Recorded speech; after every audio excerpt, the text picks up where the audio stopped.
Hello and thank you very much for watching my video.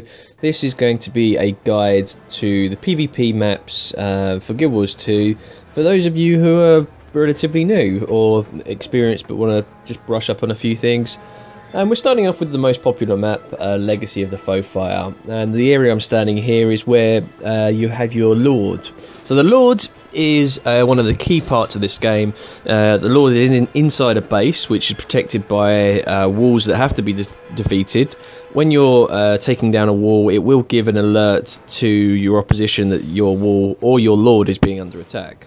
So here we have the base point here. This is the quarry. It is defensible. You've got options to come up here, put some turrets down, or if you're a ranger, to fire down on your opponent. There is a defensible position here where you can be obstructed. So there's a few little defensive spots around this location here.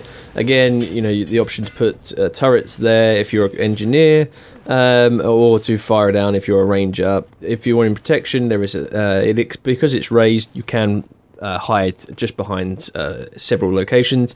And then we come to the we have a little bridge, but that's not really necessary tactically. We have probably the most open point in all of the maps on Guild Wars 2. You know, there is so open, this area, that, you know, you've got 4 raised areas where you can, for rangers or turrets, can be raining, you know, fire down on. You can you know, launch grenades.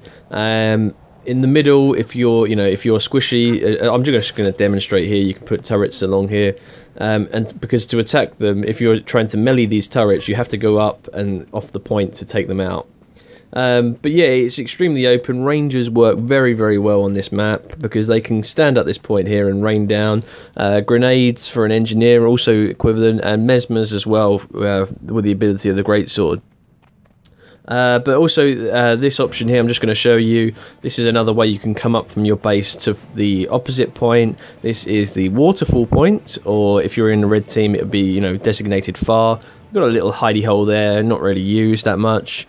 This again, you know, it's got some defensible positions. Here it is obstructing, you know, these planks of wood, and this little ridge here can obstruct you from enemy ranger fire, or you know, longbows or short bows. And then you've got this little position up here. Again, you're able to sort of evade and just put turrets up there to fire down on. It's a defensible position. But again, you know, you've got the Lord area. The Lord is worth 150 points, and it is very debatable, as you see me here trying to get through this door. It's very debatable whether or not to go for the Lord, because if you do go for the Lord, you lose your ability to hold some of the points. And I'm going to talk a little bit about this in another video with the strategies of Guild Wars 2 for PvP, but I just wanted to show you a little bit, you know, what this whole map looks like. You know, for those of you who are a bit unsure about PvP, it's a very good one to get used to. It's the map I play on a lot. You know, especially with my thief. My thief is able to take down the enemy lord solo. And it's a lot of fun. It is a very open map. You know, the Lord can swing a game just like that because it's 150 points, and that's, you know, almost a third of the point total needed to complete victory here. But yeah, I'm hoping this map here, this little guide to Legacy, has shown you sort of a few little tricks and sort of where you should position yourself, because this map is, you know, I would consider this probably the best for the pro, you know, for pro players. This really is a good test. And then we're going to move on. We're going to go to the Battle of Kylo, which is probably the best map to show for non-buffs. You know, when I say buffs, you know, sort of things that can change the game on a moment's notice. This is the only map that doesn't actually have any buffs. Alright, okay, Skyhammer would probably go into that, but of the main maps in Ranked Arena, as we come to the sort of the windmill here, it has a few little defensible areas. You can see here it's higher up, so you can rain, you know, any enemy coming towards you, you can fire down on. You've got, if you have this as an opponent and you want to rain fire on any people coming from their home base, then you can fire down like that.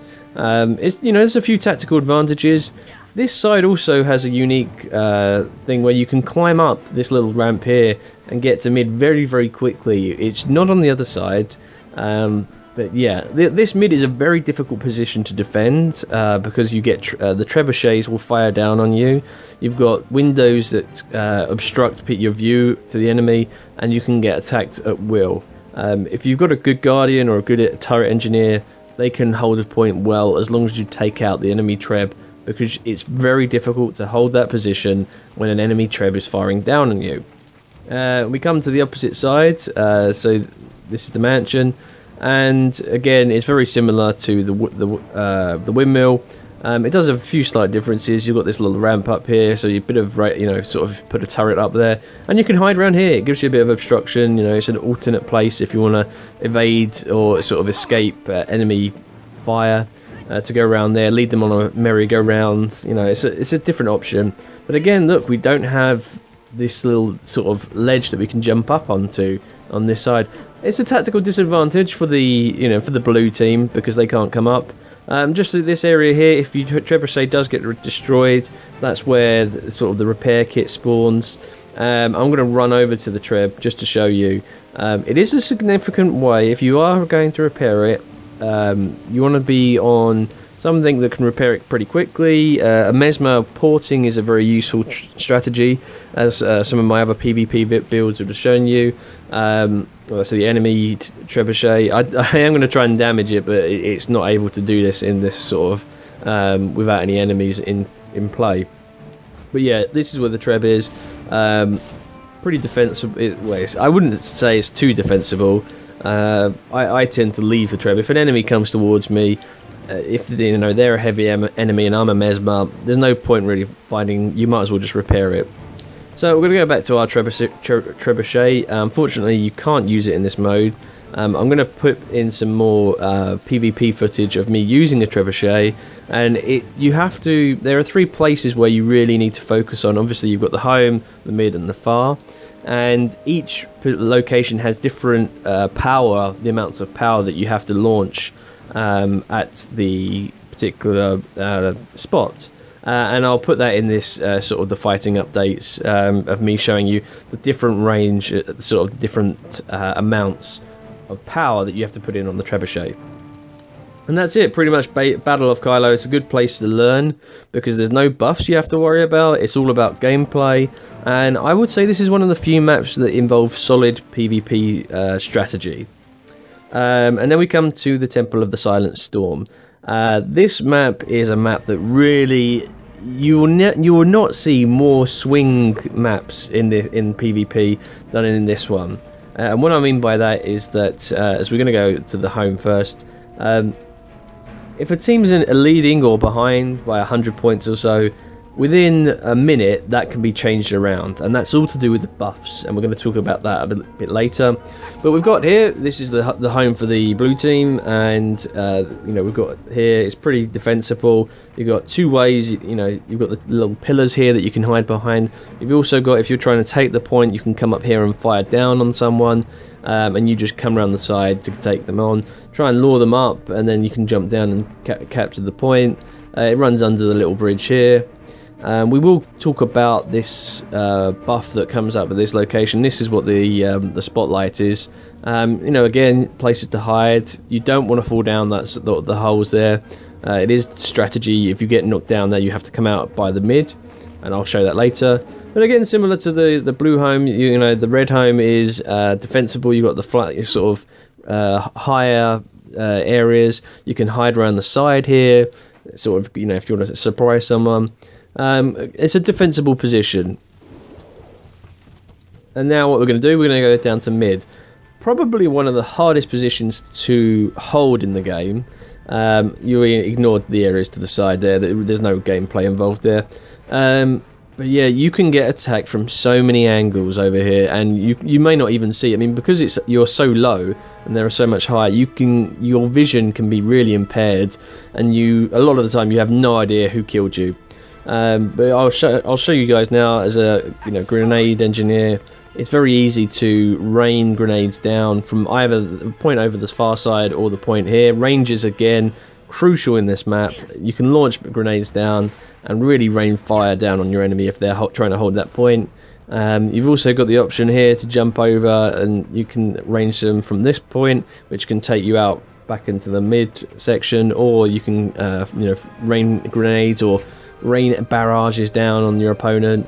You can jump across, you can jump down a tad, and just, you know, again, you're really able to pin down your opponent, because they can, if they are a melee weapon primary, particularly like warriors, they will find it very difficult to take you out.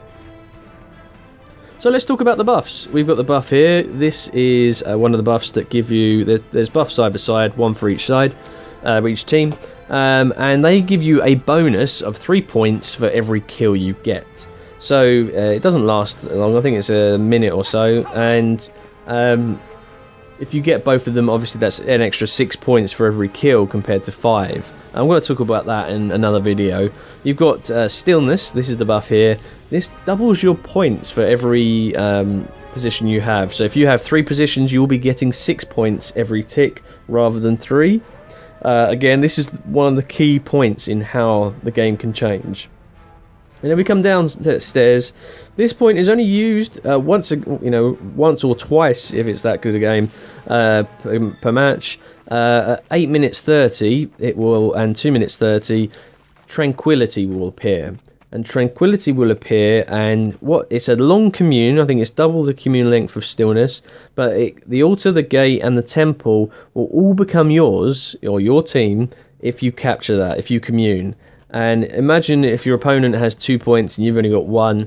If you get that buff, that will change the game completely and put it in your favour. It inflicts chill on your opponent if they're on the point, and knocks them down. But that's it. I mean, these are the 3 maps that tend to be main. There is another one, Forest, but I'm going to talk about that in another video. This is just a little bit of a guide to the map, and you know, the points, you know, what they're key to go for. This map, it's key to go for the buffs. For Kylo, it's good to have trebuchet control, and for Legacy, either going for the Lord is risky. But anyway, thanks for watching my video. I hope you found this useful. Catch you on the next one.